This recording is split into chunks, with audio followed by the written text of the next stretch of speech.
On September 20th, we had Tony Ratcliffe down at the Tampa-Bay Technology Center, where he put on the following seminar on the irresistible offer using AI. Sit back and enjoy.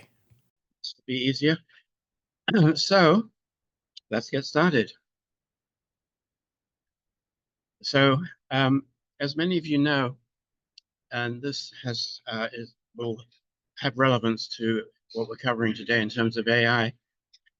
Many moons ago, when the internet was in its infancy and was just blue links and text, and very occasionally, if you got lucky, a picture, which was very exciting. And so we put this thing up on the internet, and this was the screen that people came across, and it was animated, and it had music and audio and all sorts of things. So people were going, "Oh my God, what's this?" And they went in and really liked what they found because it was in 3D virtual reality, which in itself, with the slow modems back then, was completely impossible. But somehow we pulled it off, and it became really popular. But that was the problem, because we had 100 chat rooms and 1,000 people a day joining the community, flooding into the chat rooms and asking us all these questions, that newbies ask. And there was no way we could be in 100 chat rooms simultaneously trying to answer all these questions. So I'd heard about AI, and I was like very late to the game on AI. So this was 1997, 98, and AI had been operational since 1954. So I was kind of pretty late, but I thought, well, let's check it out. And I wondered, could we build an AI chatbot who could sit in the chat rooms and answer all these questions simultaneously? And it turned out we could. And she became very smart and developed a sense of humor, became very popular, so popular to this day, she still has her own radio show. But so I said, wow, this AI stuff is pretty neat. So we got a lot of international press at the time because what we were doing was pretty revolutionary. And the funny thing is that now I'm come full circle. And since when I was running that, I learned a lot about online community. So now, having found out from giving something like 10 seminars on AI for the past year or so, find out a lot of people want to know about AI, but they want to know, in simple terms, what is it? What can it do for me? How can they use it? And all the AI communities I looked at were for engineers and developers and scientists, and were incredibly complex. And so I decided to create one that was for everyday people. And I'm just going to.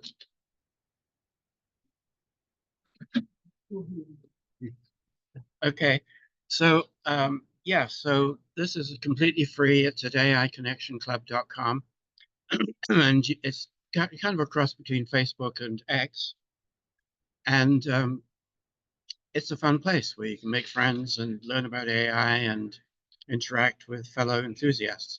Anyway, so we're going to start out the actual seminar, which, as Doc mentioned, is creating the ultra compelling, irresistible offer.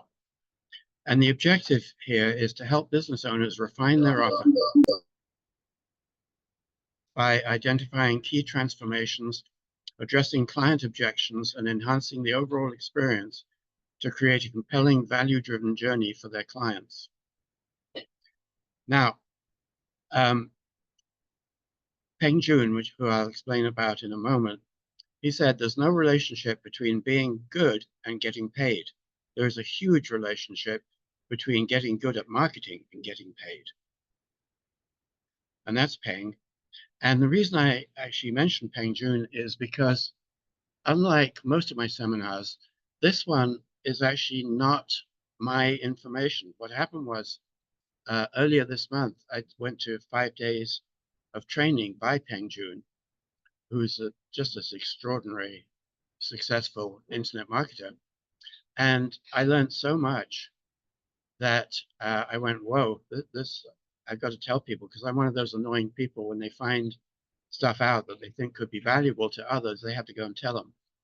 So the information in this seminar or webinar is mostly from Peng Joon, but I found it immensely valuable in my business, and I'm hoping you will too. So what we're going to cover are the top 3, actually 4, as you'll see, money-making subjects, the 2 major things that most people get wrong, the 4 main ingredients in the, quote, window of opportunity, what to really focus on, and this is something that most people focus on something entirely different, as you'll see, the big buts, and how they are actually opportunities. And that's buts with 1 T. It's when people say, yeah, your offer sounds really good, but some key important things to know. And if time allows, some very powerful exercises. If time doesn't allow, I'll send them to you, and you can do them at home. So some wise words heard a long time ago was, 1, find out what the rich, successful person does on a day-to-day and what they hate doing. 2, create an offer that takes it off them. 3, lots of money. But that's just kind of a little, like an aside note compared to what we're actually going to cover. So you guys here in the room, what do you think are the top 3 money-making areas or subjects?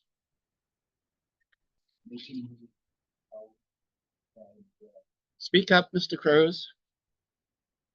I would say money, sex. I can't think of the third. Okay, thank you. Sorry, say that again, Michael.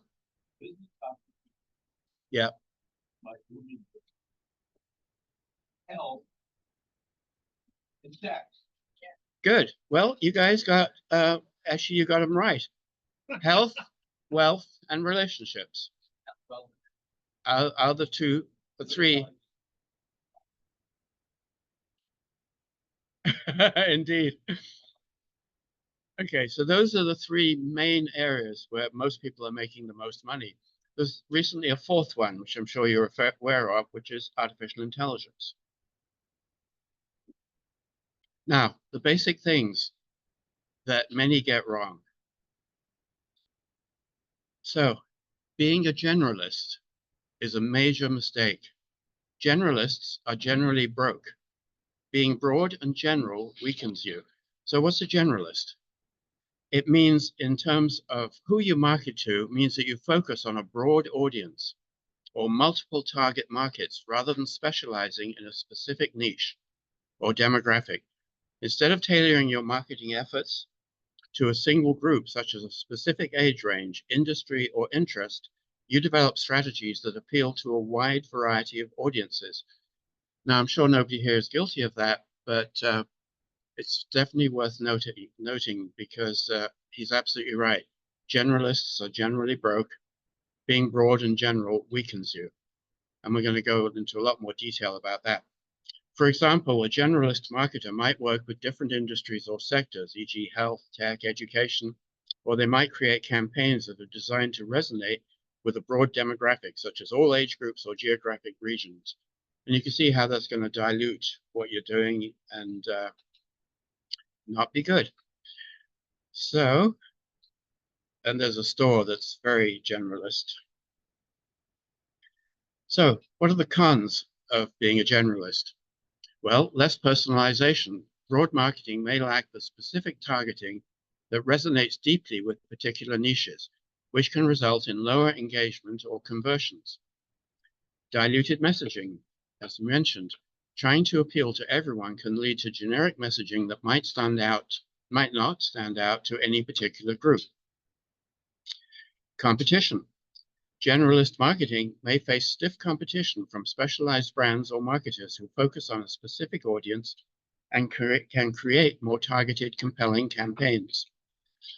So the solution, of course, is narrow down, also known as niche down. And as Peng Joon mentioned, specificity sells. Does this make sense so far? Good. So what are the pros of narrowing down? Clear messaging. When you focus on a niche, you can craft highly targeted messaging that speaks directly to that audience's pain points, desires, and interests. This leads to a clearer, more compelling marketing approach that stands out to the people you want to reach. Higher conversion rates. Niching down often leads to better conversion rates because your product, services, or marketing campaigns are designed specifically for that audience. When your message aligns with a focused group's needs, they are more likely to trust and buy from you. Doc, can you pass me that? Yes. Thanks. Thank you very much. This is great because now I can see you guys. Otherwise, I'm just talking into a void. Okay, great. And Clint, hi there. And of course, you are not guilty of this. You're targeting a very specific niche, very smartly, entrepreneurship. Okay, reduced competition. In a broad market, you're competing with many generalists and other businesses trying to appeal to a wide audience. Niching down helps you carve out a space in the market where there's less competition, allowing you to dominate your specific segment more easily. I thought it was safe to bring this computer over here. It's not. I can try something. I can mute, but I'm afraid it'll mute you and I won't be able to get you back. Yeah, don't do That's that. why I chose not to. Good. Okay. Expert authority. When you specialize in a niche, you can position yourself as an expert or authority in that area. This credibility attracts people looking for something, looking for information, which is more difficult to achieve when you're spread across various markets or audiences. 5, stronger customer loyalty. A niche audience is more likely to become loyal customers if they feel that your business truly understands and serves their specific needs. This can lead to longer lasting relationships, repeat business, and word of mouth referrals. And the last one, efficient use of resources. When you market to a niche, your efforts, excuse me, are more focused and efficient. You don't need to spread your marketing budget thin by trying to reach everyone, and you can allocate your resources more effectively toward campaigns that yield better results. So another of the basic things that many get wrong is there is no strategic advantage to being the cheapest or even the second cheapest in the market. There is a big advantage in being the most expensive. And Peng Joon says it's your duty to charge premium. So we're going to go into more detail on this. When you charge the minimum and you're trying to undercut the competition, be the cheapest, your perceived value tanks and you attract the most grumbling bargain hunters. Clients who are focused on getting the lowest price tend to have the highest demands and can be more difficult to work with. Anyone here experience that? Yeah, absolutely. I have too. Higher prices boost emotional investment and you get more commitment. Clients who pay more for services often value quality, trust, and the professional's expertise and are less likely to micromanage. You found that too? Yeah, me too. In fact, these days, pretty much when somebody starts trying to haggle or negotiate with me on price, raise the price, right? Yeah, Howard just said, okay, it's $2,500. The guy says, that's way too much. Okay, it's $3,000. Keep talking. Get the lower price back Right, exactly. So they pretty soon stop. when you get to the 3,000. Right. So one of the ways you can, excuse me, is there any water or anything liquid? Okay. Thank you, Howard. One of the things you can ask AI is, you can tell it, first of all, about your business, about your products and services. And you can say, how can I go deeper into my market so I can narrow down my offer to raise my prices and sell easier? Yeah, so you explain your products and services. Thank you, Howard, very much.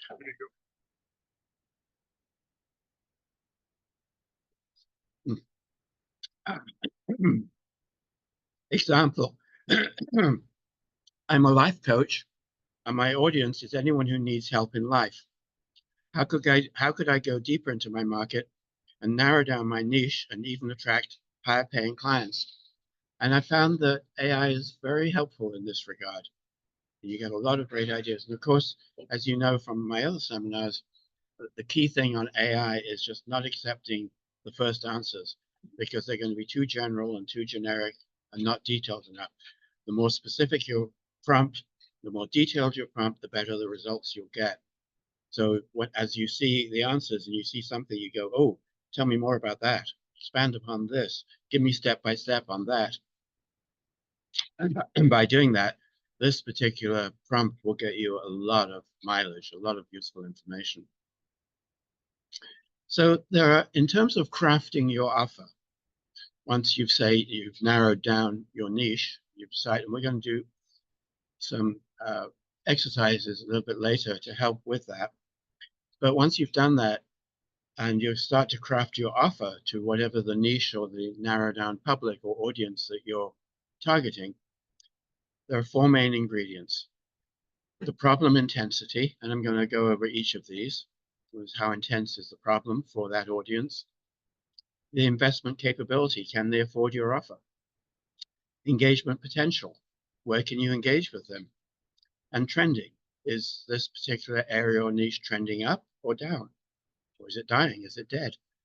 Because there's not much joy in targeting a dead niche or a dying niche. For instance, the niche of successfully running horses and buggies might not be a smart one to go into. The pager business. Michael, yes, Michael at the back suggests we don't go into the pager business, or maybe even the MySpace business. Okay, so problem intensity. How severe are the challenges your audience faces? What keeps them awake at night? And why could solving this mean everything to them? And you use AI to find their pain points. I use AI pretty much every day finding pain points because it's so valuable.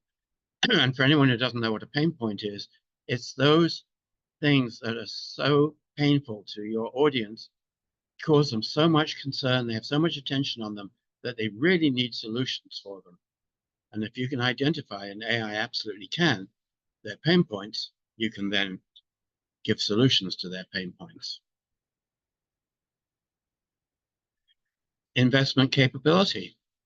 Can your audience afford the solution you're offering? How can your solution become a no-brainer for them no matter what you're charging? And we're going to cover these points. Consider the places they frequent, both online and offline, and how you can position yourself to catch their attention. Are they on Instagram, YouTube, Facebook, X, TikTok, LinkedIn, Reddit, associations, groups? Where are they hanging out so that you can get in front of them? Are they trending? As I mentioned, is your market growing or shrinking? If growing, how can you stay ahead of the curve?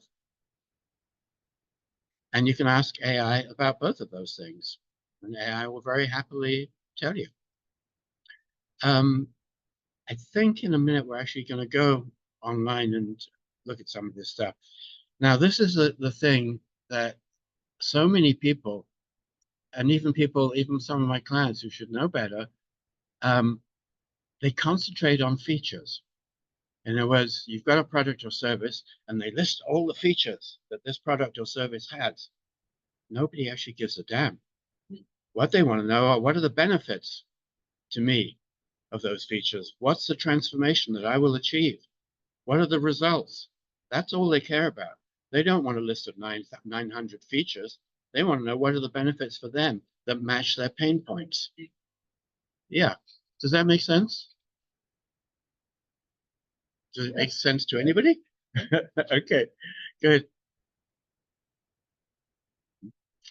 But for most audiences, features are truly secondary to the benefits, results, and the transformation that they want to experience or achieve. The latter is what they care about. Anybody here in your promotion concentrated on features rather than benefits?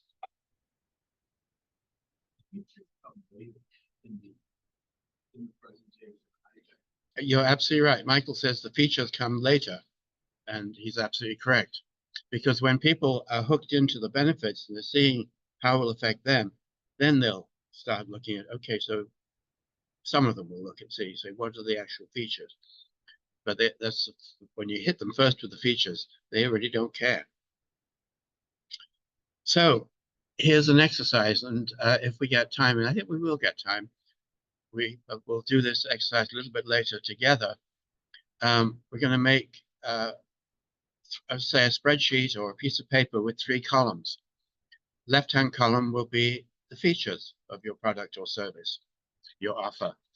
Next column will be the benefits of each of those features. What benefits and results do those features give to the person? And the third column would be, again, kind of expansion on that, the results or transformation. And again, you can ask AI for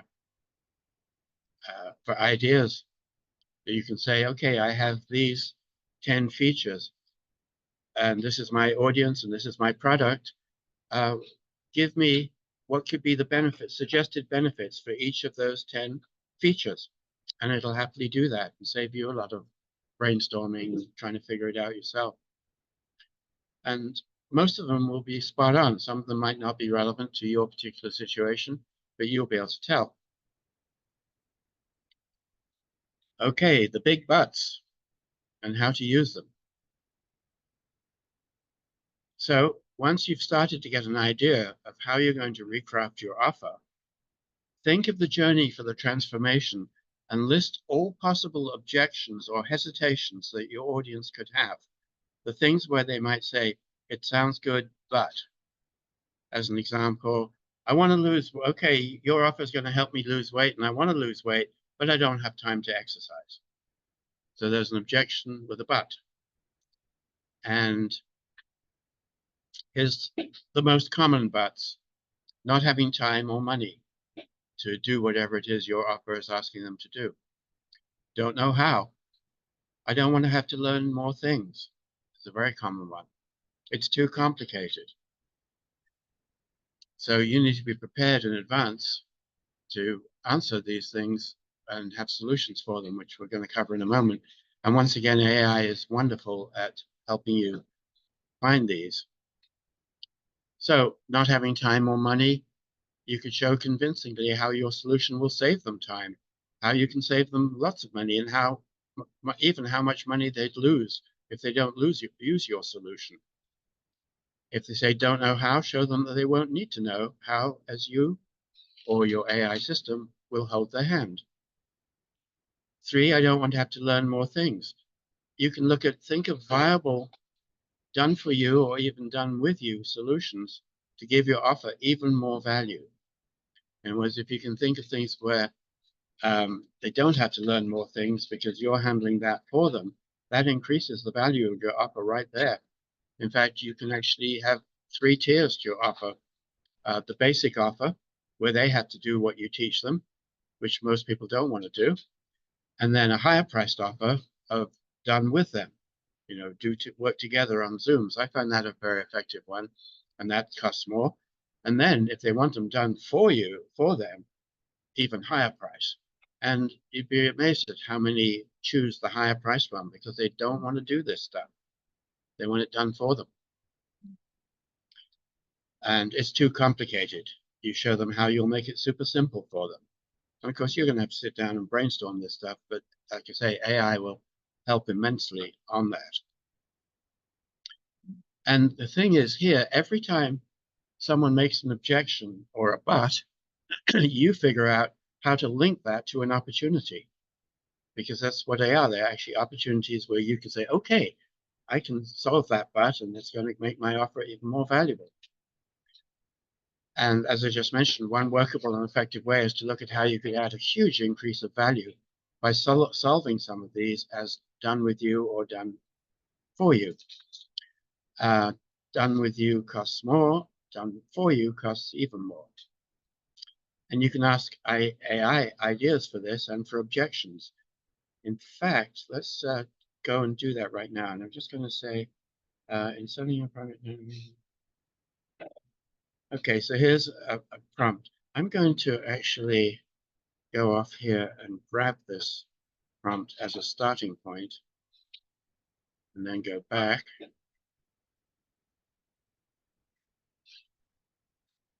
And let's go online and try this.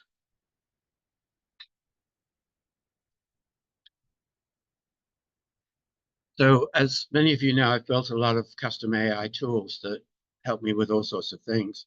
And this one is Sales Coach Pro. And let's somebody here choose a product or service. Roofing, okay. In selling,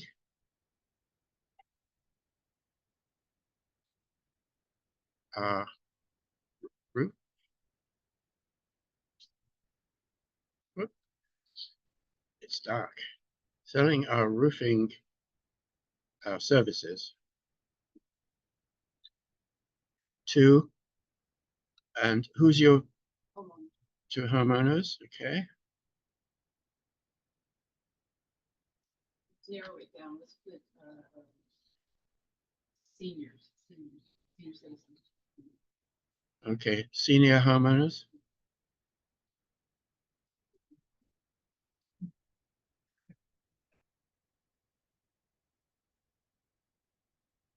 Senior. Whoop. Homeowners.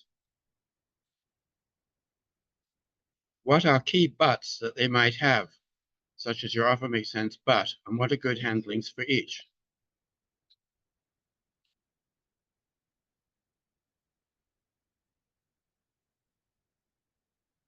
There's a very common one, but I need to think about it. Another one, I'm worried about the cost. I'm concerned about the disruption it will cause.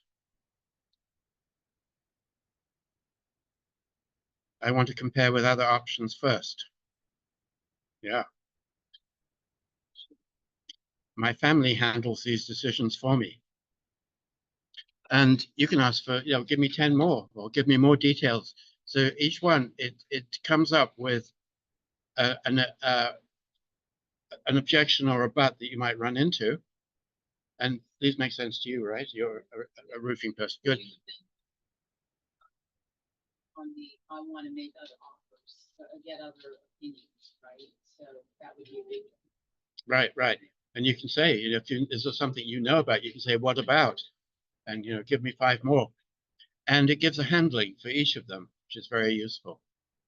So you see how you can work with this stuff? So that's one example. And I'm going to go back to the presentation. Now, Frank Kern, who's probably the granddaddy of online marketing, he was like the first guy to make multiple millions and still does. And he recently mentioned 4 things that entrepreneurs and companies don't want. 1, they do not want to learn something new. 2, they do not want to have another thing to do. They're already busy enough, right? And you're trying to sell them something that's going to give them something extra to do. They do not want to train somebody in their business to do something more. There are a lot of people who say, okay, this solution that I have, one of your staff could do it like 2 hours a day. They don't want that. And they're not interested in 900 plus features, as we mentioned before. So when you're crafting your offer, bear these things in mind. And there are 4 types of people in sales. 1, those who only want it if it's free. So they're not your ideal target audience, right? 2, cheapo people who only buy it if it's cheap. And as we looked at before, they're the ones who typically give you the most trouble. C, people willing to invest a fair fee. And D, people who are willing to invest a premium amount for the best. I actually had dinner with someone last night And when I mentioned something, I wasn't even doing, it wasn't a sales thing. I just mentioned something that somebody else was doing. And it was like very low priced thing that he was doing. And the person I was talking to was like, no, that's a big red flag for me. You know? So really, it's just, yeah. So going back here, really, we want the bottom two as customers, not A and B, right?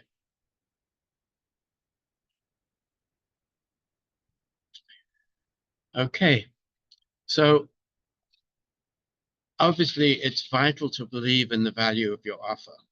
So when you craft your offer, you've got to figure out what would give the most value to my potential audience. Because if you don't believe in the value of your offer, it's going to really cause you to restrict yourself in your promotion and your advertising and your sales. You also have to change any mindset that you might have that sales is some kind of sleazy thing to do, to the mindset that sales is serving and helping.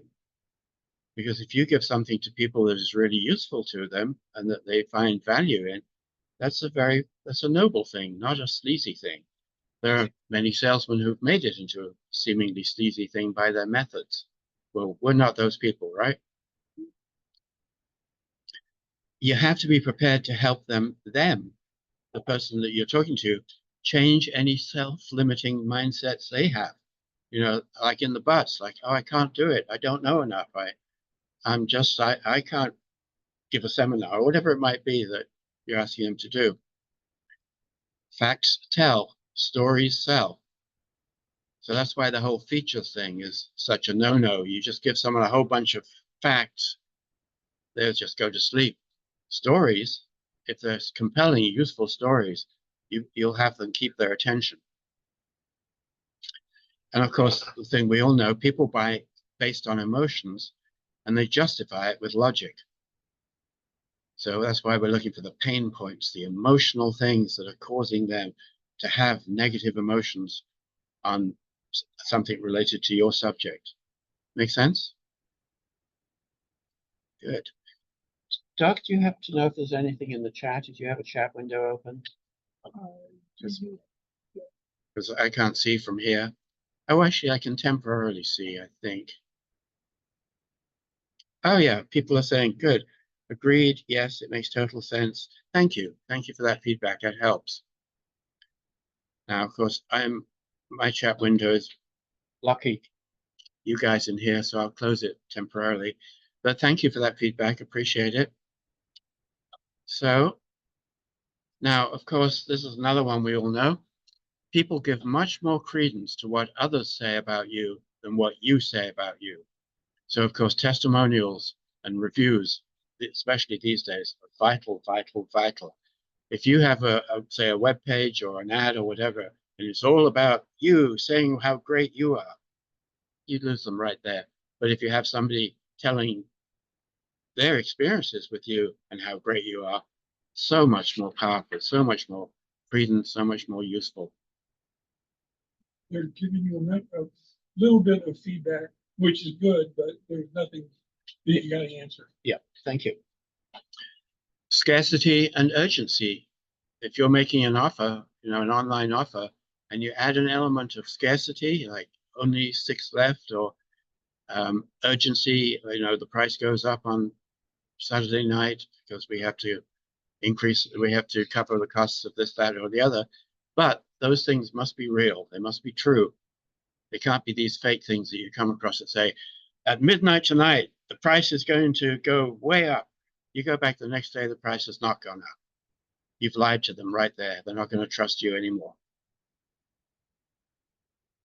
You can use comparative value.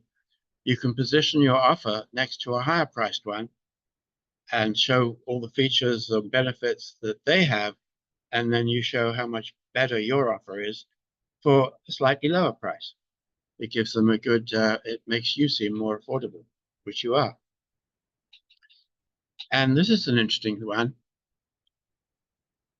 The most expensive thing in life, second only to taxes, is ignorance. Not knowing how to generate $1 million a year is way more expensive than learning how to do it. Does that make sense? Yeah. Yeah. Okay, I'm repeating it. So ignorance is the most expensive thing in life, taxes being the second. Not knowing how to generate $1 million a year is more expensive than learning how to do it. Because let's say you're earning maybe $80,000 a year because you don't know how to earn $1 million a year. Then you're losing $920,000 a year. That's pretty expensive. Whereas if you learn how, and some of what we're going over today can help with that, it's less expensive. Yeah, I have a client who, no matter how many times I go over with this with him, he keeps presenting these sales pitches that are full of these complex, incomprehensible terms. And the thing is, when you do that, you cause an immediate disconnect and you cease to communicate. And I think sometimes people do it to show off and think, you know, I know this stuff so well, and then they mention this horrific term that the audience doesn't understand, and the audience goes blank, and you have this disconnect. So it's not a good thing to do. And information alone is not enough. How many of you have gone to a seminar, got a ton of information, and then gone home and not done anything? All the time. Right. Because information alone is not enough. If you can build into your offer some way to add maybe a Facebook group or some community coaching or accountability partners, anything that actually gets them to do, it'll be so much more valuable to them and to you, because you'll be able to get more great testimonials. So a summary, and we are going to have time to do some exercises together. So you push the desired outcome, the result, the transformation, not the features. You list all the different objections. You link them to an opportunity to add value as part of your offer. Figure out how to make as much done with you or done for you, because it gives a huge increase of value and price. You position what you're doing as an experience or a journey from where they are now to where they will be once they've gone through the thing that you give them that causes that transformational result that changes something major for them. You can offer risk reversal guarantees. Those add as well. I mean, you know, like if you haven't at least doubled your income in the first 3 months and you followed our system exactly, we will refund, no questions asked, and we'll also give you this bonus of whatever it might be, something that just gives you even more opportunity to show how good you are. And if possible, organize your products and services into 4 different categories, maybe 3. A free intro offer, something that gets them in communication with you, whether it's a report, something that's got really valuable to them in your particular niche that you're targeting, and then something that's very inexpensive, which is what you add after they've come onto your lines. Then something that's more expensive, and then your high ticket item if you have one. So you sort out your different products and services into these categories, or whichever categories apply. Does that make sense? And creating a funnel. Now, how many people here have funnels? Okay. So in the room here, we've got 1. So, and there's 27 million people in the room. So that's a very small percentage. I'm going to open the chat and see if there's anybody here. Okay, I've got a question here in the chat. What do DWY and DF? Yeah, we covered that before. DWY is done with you. That's where you work with them, either in person or on Zoom, to do whatever it is that your offer or system is giving them, or product or service. And done for you is done for you. You might as well you do it for them, whatever the it is.